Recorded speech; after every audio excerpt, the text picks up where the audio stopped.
주시는 하나님 말씀은 사무엘하 22장 1절부터 28절입니다.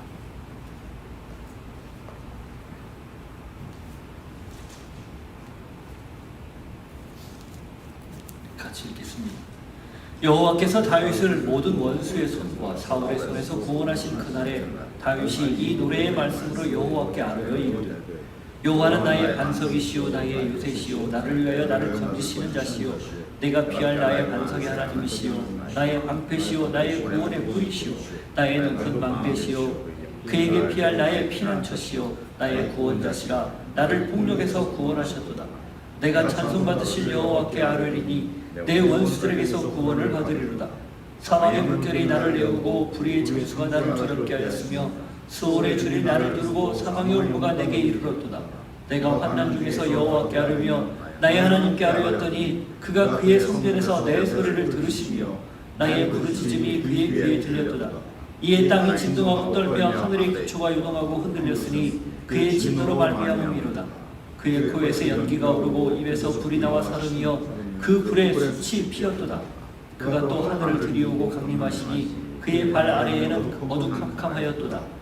구름을 타고 나르시며 바람 날개 위에 나타나셨도다 그가 흑암 곧 모인 물과 공중이 빽빽한 구름으로 둘린 장막을 삼으시며 그 앞에 있는 광채로 말미암아 숯불이 피었도다 여호와께서 하늘에서 우레소리를 내시며 지존하신 자가 음성을 내시며 화살을 날려 그들을 흩으시며 번개로 물찌르셨도다 이럴 때 여호와의 꾸지람과 콧김으로 말미암아 불빛이 드러나고 세상의 반추가 나타났도다 그가 위에서 손을 내미사 나를 붙드시며 많은 물에서 나를 건져내셨도다 나를 강한 원수와 미워하는 자에게서 건지셨으며 그들은 나보다 강했기 때문이로다 그들이 나의 재앙의 날에 내게 이르렀으나 여호와께서 나의 의지가 되셨도다 나를 또 넓은 곳으로 인도하시고 나를 기뻐하심으로 구원하셨도다 여호와께서 내 공의를 따라 상 주시며 내 손의 깨끗함을 따라 갚으셨으니 이는 내가 여호와의 도를 지키고 악을 행함으로 내 하나님을 떠나지 아니하였으며 그의 모든 법도를 내 앞에 두고 그의 규례를 버리지 아니하였음이로다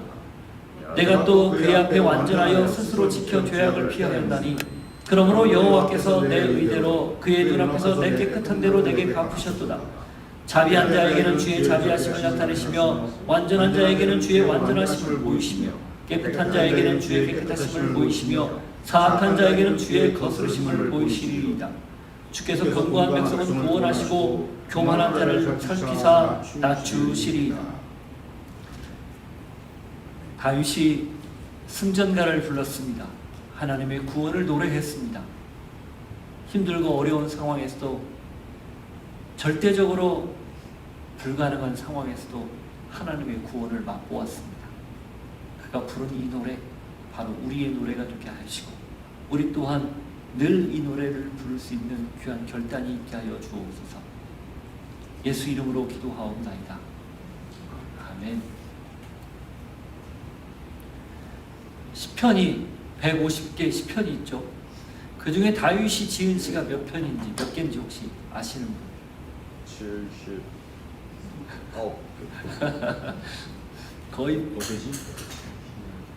거의 비슷하게 맞췄어요. 73개입니다. 150개 시편 중에 거의 반절에 가까운 75개가 반절이니까 딱 2편 모자라 절반에 가까운 시를 다윗이 지었어요. 우리가 주옥같이 익히 외우고 있고 또 많이 들었던 시편이 대부분 그의 시예요. 여호와는 나의 목자시니 내게 부족함이 없으리로다. 제일 먼저 떠오르죠? 23편입니다. 여호와는 나의 빛이요 나의 구원이시니 내가 누구를 두려워하리요. 27편이에요. 제가 즐겨 애용하는 애독하는 시입니다. 오늘 첫 예배 때 시작할 때 불렀던 시입니다. 내가 여호와를 항상 송축하며 내 입술로 항상 주를 찬양하리이다. 34편입니다. 차례대로 넘어가니까 이제 짐작이 가죠. 악을 행하는 자들 때문에 불평하지 말며 불의를 행하는 자들을 시기하지 말지어다. 37편이에요.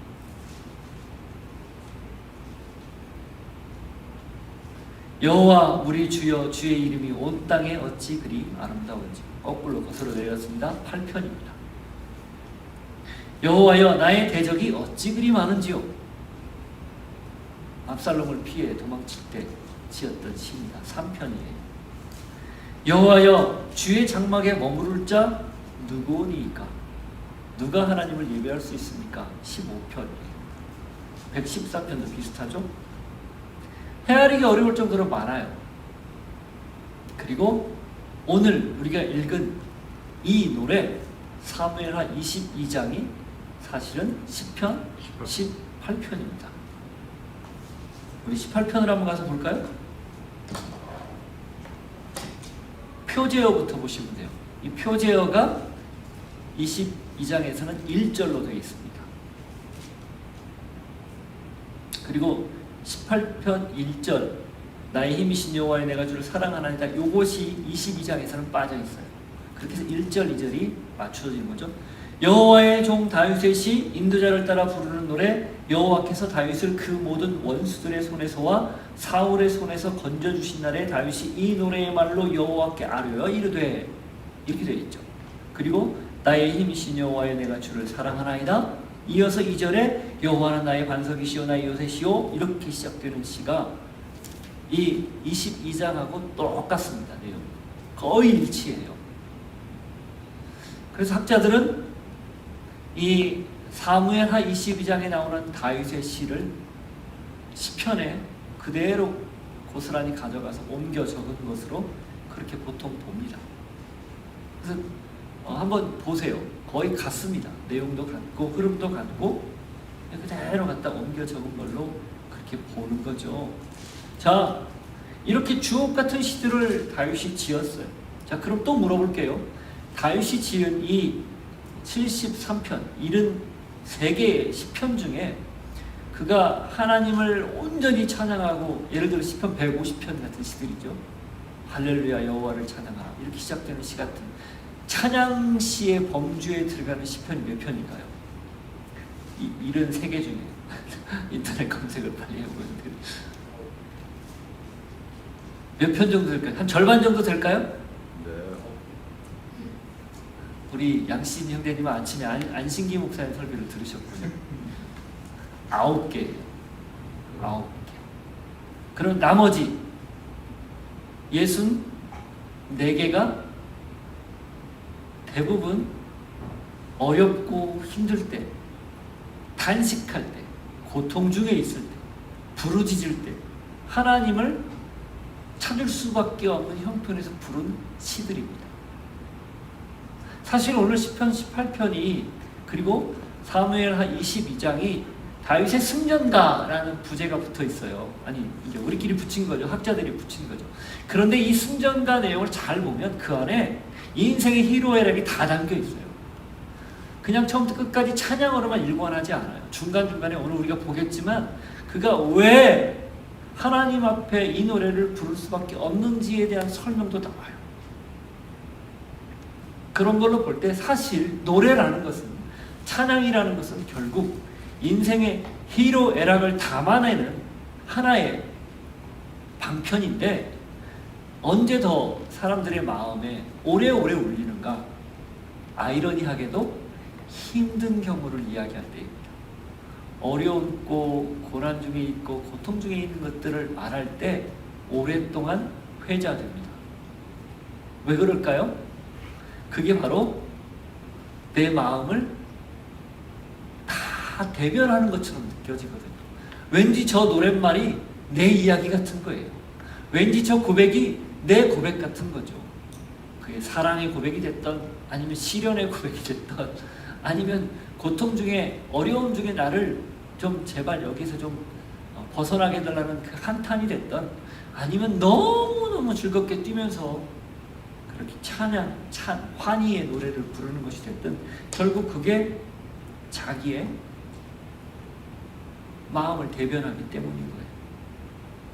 그래서 이 시 안에는 찬양시가 당연히 있죠. 찬가, 탄가가 있습니다. 탄식시, 애가가 있어요. 슬픈 시, 슬픔을 노래하는 것. 그리고 망가, 소원을 담은 노래들이 있습니다. 이 모든 것들이 이 안에 다 담겨 있죠. 그렇기 때문에 우리가 시편을 읽을 때 혹은 이런 시들을 읽을 때 거기에 감정이입이 쑥 되는 이유는 이게 바로 내 노래이기 때문에, 내 고백이기 때문에 그렇습니다. 이 노래가 다윗의 통치 초기에 지어진 것으로 보통 봅니다. 여러 가지 내용을 보면 본문에도 그렇게 짐작할 만하게 한 내용들이 나오거든요. 밧세바 사건 이전이라는 걸 짐작할 수 있어요. 그리고 말씀드렸다시피 그 다윗이 사울 집안과 이렇게 사울 집안 때문에 그 사울의 잘못된 정책으로 말미암아 그 기브온 족속이 멸절당할 뻔했던 걸 갚아주는 내용과 그리고 지난 시간에 골리앗과 같은 4명의 거인을 다윗의 부하들이 이기는 내용을 기록한 것과 연관지어서 이 노래가 기록된 것을 짐작하면 이유가 있다는 겁니다. 무슨 이유일까?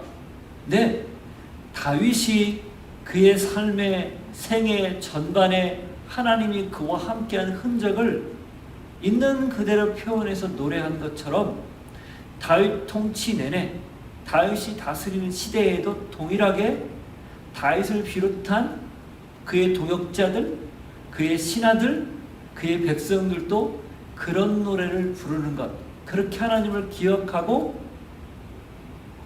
찬양하는 것, 이게 필요하다라는 의미가 담겨 있는 거예요. 이 사무엘서가 쭉 상하로 기록되어 있고 마지막에 부록처럼 이걸 집어넣은 것은 사무엘서 기자의 그런 의도가 담겨 있는 거예요. 그리고 동시에 다윗이 불렀던 노래를 다윗의 동시대 사람들이 불렀다면 이걸 적어서 기록에 남김으로 그걸 읽는 사람들도 후대에 반복해서 읽는 모든 사람들도 이 노래를 불러야 한다라는 강조점이 이 안에, 이 기록한 의도 안에 담겨 있는 겁니다. 오늘 제목을 그래서 우리도 불러야 할 노래라고 지었어요. 다윗의 승전가, 다윗의 찬양 이렇게 제목을 잡아도 되지만 굳이 우리도 불러야 할 노래라고 잡았던 이유는 바로 이 기자의 사무엘서 기자의 목적, 그리고 하나님이 이걸 사무엘서에 기록할 수 있도록 하신 그 까닭, 성령의 감독에 따라 그렇게 주신 까닭을 우리가 좀 받아들이자라는 그런 차원에서 지은 제목입니다. 이걸 우리는 2번에 걸쳐 나눠 읽으면서 다윗이 부른 노래, 그 노래 우리 역시 오늘 삶의 현장에서 같이 불러야 한다라는 것을 도전받게 될 겁니다. 그리고 그 노래를 우리도 같이 불러야 할 거예요. 주옥 같은 시들이 많아요. 주옥 같은 찬양들이 많아요. 그런 찬양을 오늘 나의 삶의 현장에서 하나님 앞에 입술을 열어 부르는 그런 고백, 그런 결단 여러분에게 있기를 축복하고 도전합니다. 자, 시편 18편 아까 본 대로 1절을 표제어로 기록했죠. 자, 그런데 오늘 본문의 1절은 다윗이 그러면 이 노래를 언제, 왜, 어떻게 불렀는지 정확하게 표현합니다. 1절 다시 한번 읽어보시죠. 여호와께서 다윗을 모든 원수의 손과 사울의 손에서 구원하신 그날에 다윗이 이 노래의 말씀으로 여호와께 아뢰어 이르되. 자, 여기서 할 수 있는 것 언제 불렀습니까? 원수의 손과 사울의 손에서 구원하신 그날에 불렀다는 거예요. 그러니까 다윗 통치 초기라는 걸 짐작할 수 있는 거죠. 다윗이 이스라엘 전면에 등장한 것이 10대 중후반이었어요. 골리앗을 이기고 등장했죠. 그리고 사울의 사유가 됩니다. 그러나 그와 함께 다윗이 죽인 자는 만만이고 사울이 죽인 자는 천천이라는 그 말에 사울이 시기가 생겨서 다윗을 정적으로 여기고 그때부터 핍박하기 시작하는데 나중에는 죽이려고 거의 10년 넘는 시간을 사울이 쫓아다녔죠. 그게 보통 10대 후반, 20대 전반 다 해요. 30세에 왕이 되었으니까. 얼마나 꿈이 많고 얼마나 할 것이 많고 하고 싶은 게 많은 나이예요. 그런데 그때 다윗이 뭐하고 돌아다녔습니까? 도망 다닌 거예요. 살기 위해서.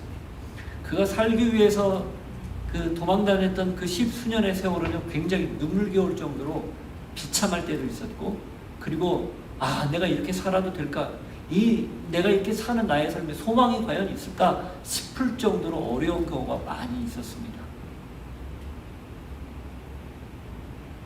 광야를 전전하는 건 물론이었고, 오죽하면 살아남기 위해서 자기가 죽였던 적국의 심장부로 들어가서 망명을 2번씩이나 시도했겠어요. 첫 번째는 그 진위를 알 수 없었기에 아기스는 괜찮다라고 받아들였지만, 그 아기스의 부하들이 다윗을 제가 거짓으로 투항을 했을지 모르니까 쟤를 지금 죽여야 된다고 얘기했을 때 다윗이 살기 위해서 어떻게 했죠? 침을 직직 흘리면서 문을 벅벅 긁었잖아요. 그래서 겨우겨우 도망쳐 나와서 지은 시가 오늘 읽었던 시편 34편이에요. 감사시의 대표적인 시. 그 표제에 보면 아기스 앞에서 미친 척하고 쫓겨나서 지은 시 이렇게 돼 있어요. 근데 그가 감사의 노래를 부르거든요. 자, 그런 다윗이었어요. 나중에는 급기야 시글락으로 망명까지 하죠. 2년 가까운 시간. 사울을 피해서. 그랬던 그의 삶이에요. 그런데 사울을 죽일 수 있는 기회가 2번씩이나 있었지만 하나님의 기름 부으신 자를 함부로 할 수 없다는 원칙, 또 자신의 신앙 때문에 그를 살려주고 하나님의 도움을 끝까지 바랬고, 그랬을 때 하나님이 도와주셔서 사울이 전사하고 왕이 되었을 때 그가 느낄 수 있는 이 감정적인 감격, 이게 얼마나 컸겠어요. 그때 부른 노래라는 거예요. 원수의 손에서 건져주셨을 때 부른 노래라는 거예요. 여러분, 그래서요, 여기에 그날에라는 표현에 우리가 꼭 주목할 필요가 있습니다. 다윗이 사울에게서 건짐을 받은 그때, 그날이 바로 그날인지 아니면 조금 지난 뒤인지는 모르겠지만 그만큼 많이 생각하는 것보다 멀리 미루지 않고 이 감격의 노래를 지어 불렀다는 겁니다. 이걸 우리가 꼭 기억해야 돼요. 우리가 부르는 노래, 우리도 불러야 할 노래는 언제 부르는 노래일까? 하나님의 돕는 은혜, 임재, 하나님이 나에게 말씀하신 그런 경험, 내 삶을 지금 인도하고 계신다는 그런 말씀을 통한 깨달음, 이런 것들이 있을 때 부르는 거예요. 뒤에 가서 얘기하겠지만 형편이 그러지 못할 때도 그걸 경험하는 순간, 그 형편은 여전한데 하나님이 그럼에도 불구하고 나와 함께 한다는 것을 깨닫는 순간 부르는 노래, 그것이 우리가 불러야 할 노래입니다. 미루지 말라는 거죠. 다음으로 하지 말라는 거예요. 표현을 하나님 앞에 내가 할 수 있는 그 감사의 감동을 미루지 말라. 이것이 오늘 우리가 불러야 할 노래, 바로 때에 관한, 언제에 관한 가르침입니다. 자, 그럼 왜 불렀습니까? 구원 때문에 불렀어요. 자신을 구원해 주신 것에 대한 감사입니다. 자기가 얼마나 연약하고 또 부족한지 도망자 생활 내내 그는 경험했어야 했거든요. 그럴 때 그 상황에서 자신을 건져주신 것을 기억하고 불렀다. 이걸 기억해야 돼요. 그럼 구원해 주실 때만 부릅니까? 아니에요. 뒤에 가면 나와요. 그러지 않을 때도. 그래서 처음 서두에 시편 다윗이 지은 73개의 시 중에 64개가 탄식이나 고통이나 고난 중에 불렀다라는 걸 이야기한 까닭이에요.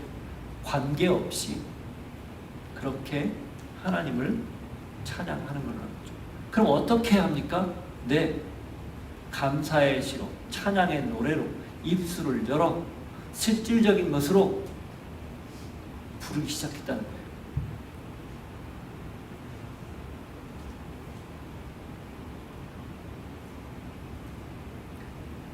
우리 역시 우리가 부를 노래는 언제, 왜, 어떻게 불러야 하는가? 다윗의 공식을 그대로 대입하면 됩니다. 하나님을 경험했을 때 부르는 거예요. 미루지 않고. 왜? 하나님이 함께 하셨으니까. 구원해 주셨고, 그리고 구원해 주실 것을 약속하셨으니까. 어떻게? 우리의 입술을 열어, 우리의 삶으로, 때로는 우리의 행동으로, 우리가 드리는 무언가 특별한 것을 통해서 하나님을 노래하는 거죠. 미루지 않고 하나님의 보호와 인도를 자랑하는 겁니다. 그날 불러 그날 표현하는 겁니다. 이게 쌓이면 결국 그게 우리의 신앙의 아름다운 자취가 되지 않겠습니까? 하나님과 동행한 자취, 하나님을 체험한 자취, 하나님을 자랑한 자취, 하나님을 찬양한 자취. 그것이 우리의 신앙의 한 아름다운 모양을 형성하는 거죠. 저는 여러분이 오늘 이 말씀처럼 다윗이 모든 것을 하나님이 건져주시고 그를 모든 것에서 자유롭게 했을 때 주저하지 않고 노래했던 여러분도 그 구원을 기억하고 노래할 수 있기를 바라고 마음껏 입술을 열어 찬양할 수 있기를 바랍니다. 자, 그렇게 하나님을 찬양하는데 주저하지 않은 다윗이 그가 하나님을 노래하는 첫 번째 고백을 하나님 앞에 올려드려요. 그런데 여기에 나라는 표현에 주목해서 한번 읽어보시기를 바랍니다. 2절부터 4절. 여호와는 나의 반석이시요 나의 요새시요 나를 위하여 나를 건지시는 자시요 내가 피할 나의 반석의 하나님이시요 나의 방패시요 나의 구원의 뿌리시요 나의 높은 망대시요 그에게 피할 나의 피난처시요 나의 구원자시라. 나를 폭력에서 구원하셨도다. 내가 찬송받으실 여호와께 아뢰리니 내 원수들에게서 구원을 받으리로다. 2절부터 4절까지 이 나 혹은 나의 라는 표현 몇 번 들어가 있는지 혹시 아세요? 무려 14번이나 들어가 있습니다. 이 1인칭 표현이 이렇게 짧은 구절 안에 집중적으로 들어가 있는 경우가 성경에 많지 않아요.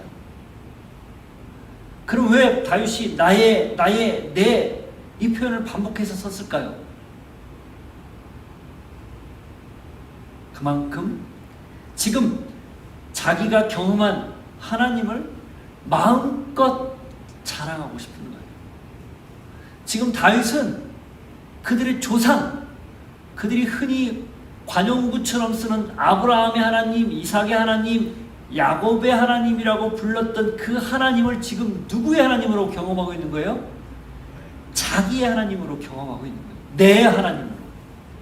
그러니 들려오고 읽어서 구전으로 전해 들어서 알고 있었던 그 하나님이 과거에만 그렇게 일하셨던 하나님이 아니고 지금도 생생하게 나의 삶의 현장에서 나를 도우시고 나를 구원하시고 나와 함께 하시는 하나님이라는 것을 그가 몸소 겪었기에 격하게 표현하는, 격한 감정을 누를 수 없어서 마음껏 나라고 나의 하나님이라고 자랑하는 표현이다 하는 거예요. 여기서 그가 사용한 표현 두 가지로 구분이 돼요. 크게 전쟁과 관련된 표현이 있고요.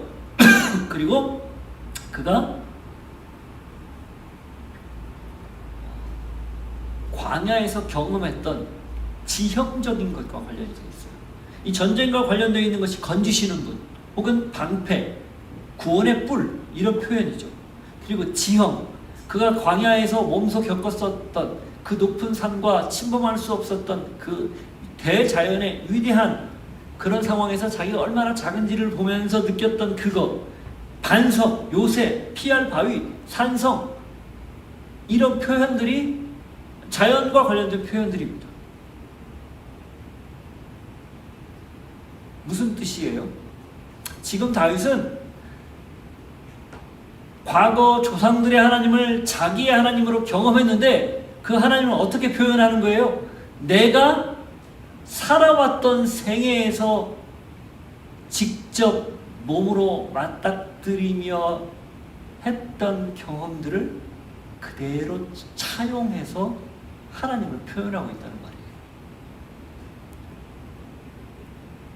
추상적이거나 어떤 관념적인 하나님이 아니라 실질적이고 구체적인 하나님에 대한 표현이라는 거예요.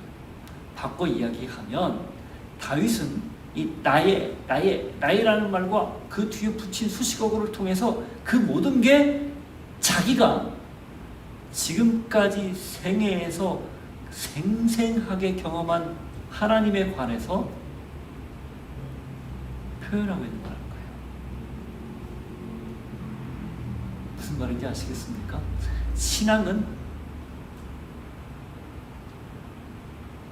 내가 생각하는 이상적인 것과 내가 생각하는 어떤 환상과 동떨어져 있는 거예요. 실질적인 것이어야 한다는 겁니다.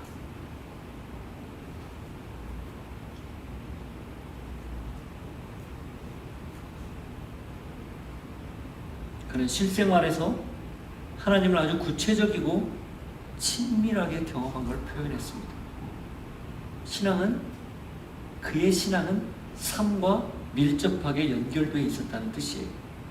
성과 속에 구분이 없이 언제든 어디서든 늘 하나님과 함께했고 그것을 하나님에 대한 표현으로, 은유적인 표현으로 다 고스란히 사용했다는 거예요. 바꿔 말하면 그의 전쟁터가 성소고 광야가 성소였다는 거예요. 우리의 문제는 성과 속을 늘 구분하는 데 있죠. 신앙은 신앙이고 삶은 삶이라는 생각, 교회는 교회고 세상은 세상이라는 생각, 이 이분법적 생각, 이게 우리의 문제예요. 근데 이걸 만일에 벗지 못하면 어떻게 될까요? 우리 신앙은 결국 제자리를 맴돕니다. 성장, 성숙이 일어나지 않아요. 제가 글에도 썼지만 그래서 땅끝은 지리적인 어떤 공간적인 땅끝이 아니라 그리고 또 시간적 다음 세대의 땅끝이 아니라 그것도 포함하지만 엄밀한 의미에서는 내 안에 있는 이분법적인 생각, 성과 속을 구분해서 신앙의 자리와 삶의 자리가 다르다라는 그 생각, 그게 바로 우리의 땅끝이라는 거예요.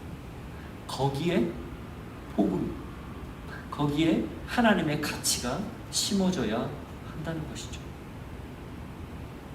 다윗이 하나님을 나를 구원하는 나의 하나님이라고, 그리고 그가 삶에서 경험했던 숱한 여러 가지 경험치들을 그대로 고스란히 반영해 하나님이라고 말했듯 우리 역시 하나님을 나의 하나님으로 당연히 고백해야 되고 물론이거니와 나의 실생활에서 내 삶의 현장에서 내가 지금 겪고 있는 모습 그대로를 신앙으로 살아내고 그 신앙의 현장에서 하나님이 도우신 것을 마음껏 노래하는 것, 이것이 우리에게 필요하다라는 거예요.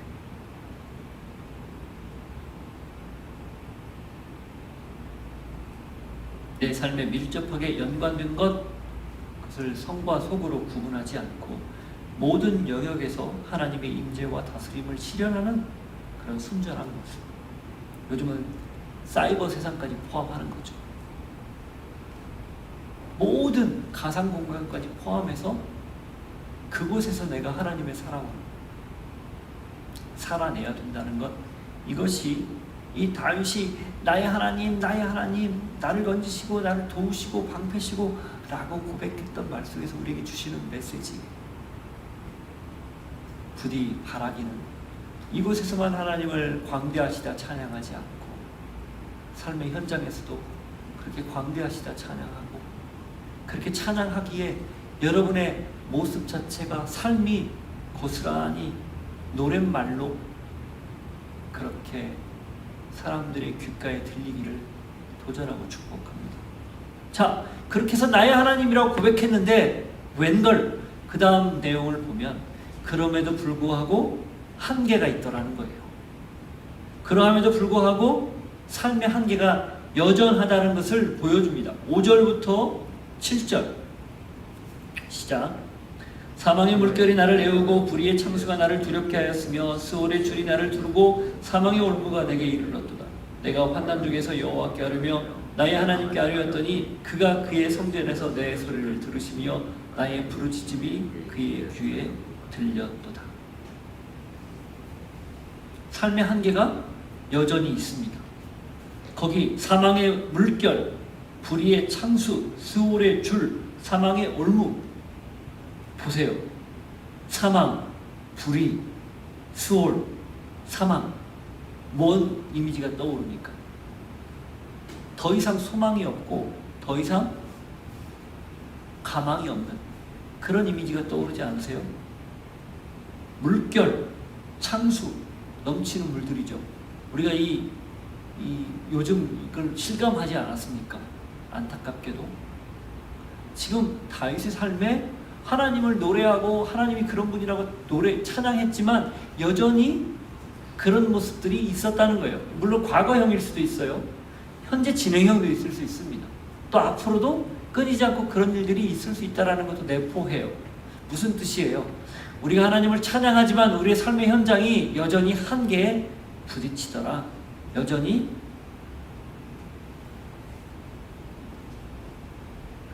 하나님의 도움이 없이는 살 가망성이 없더라. 이런 말이에요. 다윗이 이걸 있는 그대로 직시합니다. 숨기지 않아요. 감추지 않아요. 회피하지 않아요. 인정합니다. 그런데 또 다른 걸 봐요. 그게 뭐예요? 하나님의 도우심이에요. 7절 다시 한번 보세요. 내가 환난 중에서 여호와께 아뢰며 나의 하나님께 아뢰었더니 그가 그의 성전에서 내 소리를 들으시며 나의 부르짖음이 그의 귀에 들렸도다.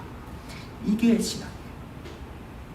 여러분, 신앙이라는 건 가만히 있어서 하나님이 도와주시겠거니 하고 그냥 있는 게 아니라 내 삶에 있는 형편을, 상황을 있는 그대로 인정하되 거기에 매몰되지 않고 거기에 묶이지 않고 거기에 휩싸여서 더는 아무것도 못한다 라고 그렇게 자포자기하지 않고, 그럼에도 불구하고 얼굴을 들어 눈을 들어 하늘을 바라보며 하나님께 기도하는 것, 직시하지만 또 다른 것을 직시하는 것, 현실을 바라보지만 하나님도 바라보는 것, 이게 신앙이라는 거예요.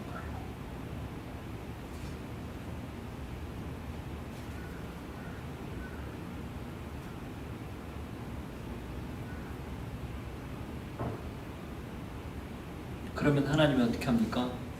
그의 성전에서 내 소리를 듣습니다. 부르짖음을 들어요. 하나님의 구원이 언제 시작되는지 아십니까? 부르짖음을 통해서 시작돼요. 우리가 지금 아침마다 보잖아요. 하갈의 울음소리, 아이의 울음소리를 하나님이 외면하지 않았어요. 2번이나 쫓겨났잖아요. 첫 번째는 집으로 돌아갔지만 두 번째는 결국 하나님이 또 보호하시는 길을 열잖아요. 하갈이 이방 여인이고 종이었어요. 이스마엘이 결국은 나중에 이스라엘하고 계속 두고두고 대대에 다투는 그런 조상이기도 해요. 그런데도 하나님이 그를 돌보시잖아요. 왜? 그가 부르짖으니까, 그가 우니까. 이스라엘을 하나님이 언제 출애굽시키기로 결정합니까? 이집트인들의 강제 노예에게 시달려 벽돌을 구워내는 그 노예로 전락해서 하나님께 부르짖을 때 들어요. 하나님이 언제 우리의 소리를 들으십니까? 예. 현실의 어려움을 있는 그대로 바라보고, 그러나 그보다 더 크신 하나님의 도움을 간절히 소망하며 부르짖을 때, 그때 하나님이 들으신다고. 그리고 그때 구원이 시작된다는 거예요. 그런 의미에서 신앙은 가만히 있는 건 아니에요. 그건 오히려 불신한 거죠. 신앙은 부르짖는 거예요. 외치는 거예요. 하나님! 하고 외마디를 신음을 쏟듯 쏟아내는 것, 그것이 신앙입니다. 그건 부족하거나 연약하거나 아니면 능력이 없는 것 아니에요. 오히려 가장 탁월한 능력이고 가장 분명한 동아줄 같은 생명줄인 것이죠. 다윗이 그런 경험들을 했기 때문에 지금 그걸 여기에 담고 있는 건 아니겠어요? 자, 그러면 하나님이 어떻게 합니까?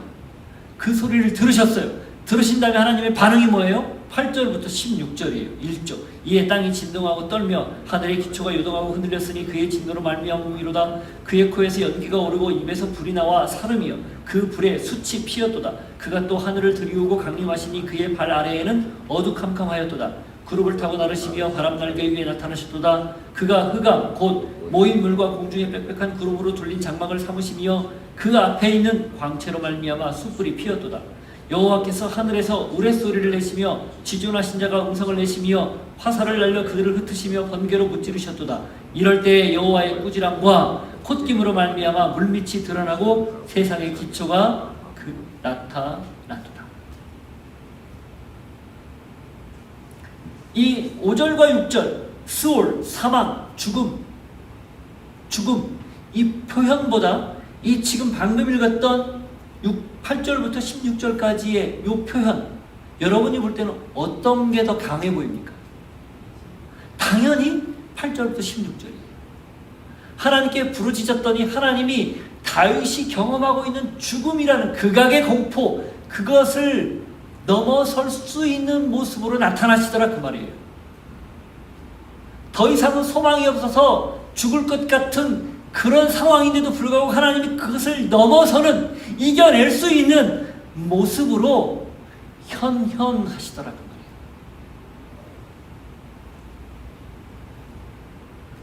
말이에요. 구원주의 강림입니다. 구원자의 현현이에요.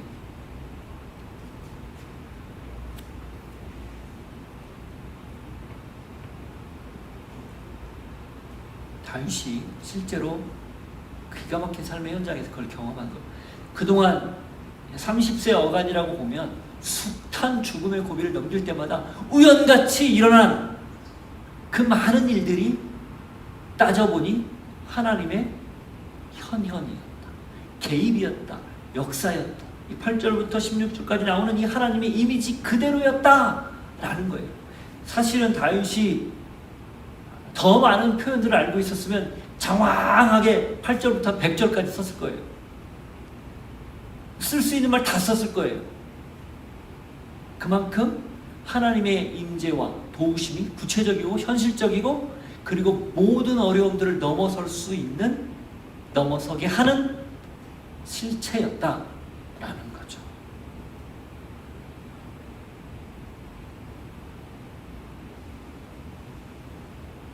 그렇게 나타나신 하나님 때문에 이제 다윗이 어떤 걸 경험합니까? 구체적인, 실질적인 구원을 경험해요. 17절, 20절. 그가 위에서 손을 내미사 나를 붙드시며 많은 물에서 나를 건져내셨도다. 나를 강한 원수와 미워하는 자에게서 건지셨으며 그들은 나보다 강했기 때문이로다. 그들이 나의 재앙의 날에 내게 이르렀으나 여호와께서 나의 의지가 되셨도다. 나를 또 넓은 곳으로 인도하시고 나를 기뻐하심으로 구원하셨도다. 이 구원의 이미지가 얼마나 구체적이에요. 손을 잡아 건져주셨다. 나의 의지가 되었다. 그분이 나보다 강한 분, 아니 그분이 하나님이 그들보다 강한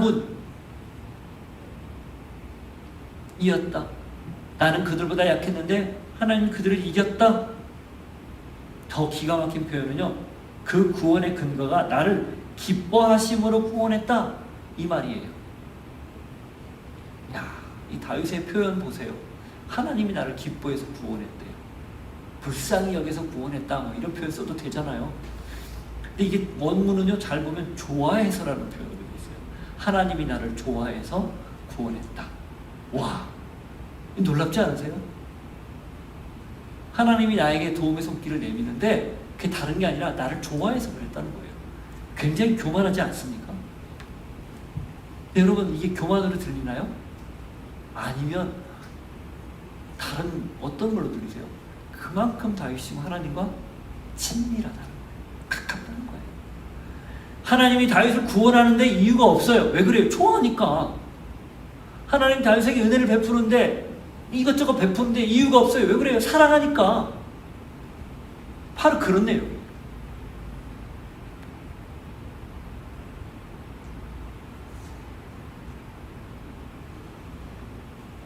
하나님의 일방적 사랑, 그리고 다윗의 일관된 태도, 이것이 그의 구원을 실제로 강한 죽음의 세력에서 건져주신 실체였다는 거예요. 우리 역시 마찬가지입니다. 여러분, 여러분의 삶을 한번 복귀해 보세요. 지난 생애를 한번 쭉 점검해 보세요. 나를 죽음의 문턱에서 건져주신 하나님, 우리 형제님 중에 한 분이 그걸 늘 고백하잖아요. 그러니 그 하나님에 대해서 다른 마음을 품겠어요? 내가 멸망당할 수밖에 없는 형편인데 나를 구원해 주신 하나님, 나같이 형편없는데도 불구하고 다시 기회를 주시는 하나님, 그 하나님을 떠올리면 다윗이 지금 했던 고백 당연히 드릴 수 있지 않겠습니까? 당연히 노래할 수 있는 거죠. 찬양할 수 있는 거죠. 이거 하나만 가지고도 우리가 불러야 할 노래가 너무 명확합니다. 너무 분명해요. 주의 크신 이름을 높이는 거죠. 그가 하신 위대한 일을 찬양하는 거예요. 주님의 광대하심을 찬양하는 거죠. 저는 여러분의 삶을 조금만 복귀해서라도 하나님이 나에게 베풀어 주신 은혜가 얼마나 큰지 기억하고 그렇게 노래하기를 멈추지 않기를 바랍니다. 자, 그렇게 노래한 다음에 다윗은 그렇게 주님이 나에게 신실하게 일하셨다라는 것을 이렇게 표현해요. 21절 이하, 여호와께서 내 공의를 따라 상 주시며 내 손의 깨끗함을 따라 갚으셨으니 이는 내가 여호와의 도를 지키고 악을 행함으로 내 하나님을 떠나지 아니하였으며 그의 모든 법도를 내 앞에 두고 그의 규례를 버리지 아니하였으므로다.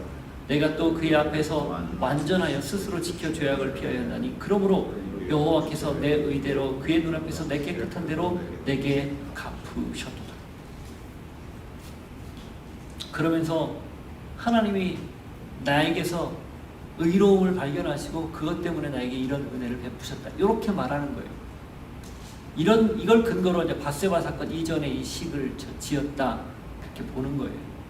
그리고 훗날에 시편에 기록할 때는 그걸 감안하고, 그럼에도 불구하고 하나님이 다윗을 합한 자라고 말씀하셨고 그렇게 성경에 평가가 되기에 이 시를 가감없이 올린 거죠. 무슨 말이에요? 여기서 말하는 의는 죄가 없는 그런 의를 뜻하는 게 아니에요. 태도를 뜻하는 겁니다. 하나님을 향한 마음을 뜻하는 거예요. 마음이 늘 한결같다, 변함없다. 비록 다윗이 밧세바 사건을 겪었지만, 범했지만 그의 이후의 태도가 우리의 머리를 갸우뚱하게 하는 것들이 왕왕 있지만, 그럼에도 그의 말년을 보면 우리가 사무엘하를 끝나고 열왕기상으로 안 넘어가니까 볼 수 없잖아요. 그러나 그의 말년에 하나님 앞에 깨끗하게 이 땅에서 퇴장하고자 하는 몸부림이 있었다는 걸 볼 때 그의 마음이 언제나 한결같았다는 걸 알 수 있습니다. 그걸 이야기하는 거예요. 우리는 오히려 다윗보다도 못하죠. 성경에 나오는 그 어떤 인물보다도 못합니다. 그럼에도 불구하고 우리가 하나님을 향해서 노래할 수 있는 이유는 하나님이 나에게 베푸신 은혜를 기억하기 때문이에요. 우리가 찬양할 수 있는 이유는 그럼에도 불구하고 하나님 앞에서 하나님의 뜻대로 살고자 하는 몸부림이 이만큼 우리에게 있기 때문에 그렇습니다. 그걸 기억하는 거죠. 그러니 나는 자격이 없어요. 나는 노래할 사람이 아니에요. 나는 감히 하나님의 이름을 부르지 못해요. 누구도 말 못합니다. 그리스도 예수의 의로 우리를 이미 덮었고 용서했기에 그럼에도 불구하고 우리는 하나님 앞에 노래하러 나가는 거예요. 입술을 여는 거예요. 그러니 나는 노래 못해요. 찬양 못해요. 나는 자격 없어요. 말하지 말라는 거예요. 신앙은 그 부족함을 알면서 그럼에도 하나님이 베풀어 주신 그 은혜로 덮고, 그렇기에 내 안에 있는 불편한 마음을 그대로 고스란히 드러내놓고 하나님을 찬양하고 예배하는 그게 신앙입니다. 완전해서 예배하는 거 아니에요. 온전해서 찬양하는 것 아니에요. 그걸 꼭 기억하시기를 바라요. 자, 그렇게 하고 은혜와 자비가 다른 사람들에게 나타나기를 다윗이 소망을 합니다. 26절 8절 자비한 자에게는 주의 자비하심을 나타내시며 완전한 자에게는 주의 완전하심을 보이시며 깨끗한 자에게는 주의 깨끗하심을 보이시며 사악한 자에게는 주의 거스르심을 보이시리로다. 주께서 곤고한 백성은 구원하시고 교만한 자를 살피사 낮추시리. 자비한 자에게는 자비하시며 완전한 자에게는 완전하시며 깨끗한 자에게는 깨끗하시며 사악한 자에게는 주의 거스르시며 하나님이 보이시기를 원하는 거죠. 누구나 예외 없이 다윗뿐만 아니라 모든 사람에게 동일하게 그런 은혜를 베풀어달라고 기도하는 거예요. 29절부터 다음 주에 보겠지만 이게 결국은 다윗 개인에게 제한적으로 노래하는 것을 끝나지 않고 다른 사람에게로 퍼져가는 걸 볼 수 있습니다. 그 내용은 우리가 다음 주에 보기로 하고 오늘 말씀을 통해서 하나님이 우리를 노래하라고 다윗이 지은 노래처럼 다윗이 부른 노래처럼 우리 역시 노래하라고 이 자리에 또 우리에게 구원이라는 은혜를 베풀어 주셨어요. 그걸 기억하시고 어떤 경우든 미루지 않고 하나님을 예배할 수 있고 노래할 수 있는 여러분 되기를 바랍니다. 언제나 그렇게 하나님을 찬양하고 비록 삶의 형편이 곤고하고 어렵다 할지라도 하나님을 높여드리는 그 입술 멈추지 않는 모두가 되기를 축복합니다. 기도하겠습니다. 하나님 아버지, 오늘 우리에게 주신 말씀을 통해서 우리가 입술을 열어 하나님을 찬양하는 것이 얼마나 지극히 당연한 것인지를 다시 깨닫습니다. 주님, 기도하오니 우리의 마음속에 오직 하나님 한 분만을 늘 예배하고 찬양하는 그 고백 평생 놓치지 않게 해주시고 비록 내 삶의 현장이 그렇지 못한다 할지라도 그걸 넘어서게 하시는 하나님의 은혜를 기억하고 마음껏 노래하는 자로 살아갈 수 있게 하여 주옵소서. 예수님 이름으로 기도하옵나이다. 아멘. 다 같이 일어나서 함께 광대하신 주님의 이름을 찬양합시다.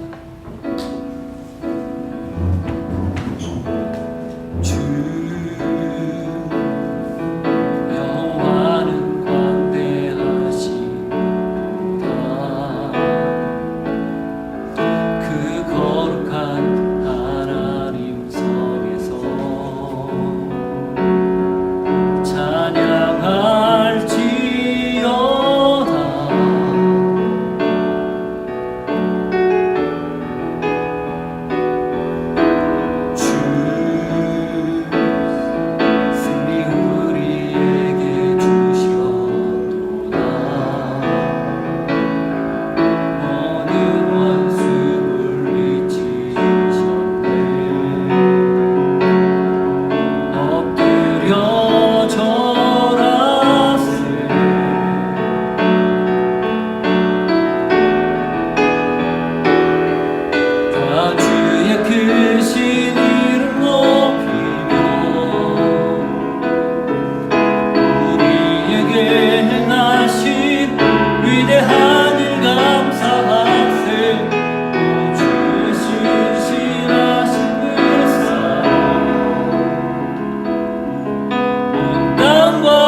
지금은 예수 그리스도의 은혜와 하나님 아버지의 사랑과 성령님의 교통하심이 내 삶에서 주님을 노래합니다. 다윗이 불렀던 노래 내 노래가 되어 나도 노래하며 하나님을 마음껏 자랑하고 찬양하겠습니다. 결단을 못 고백하는 주의 백성들을 머리 위에 삶의 자리에 함께 하시기를 간절히 축원하옵나이다. 아멘.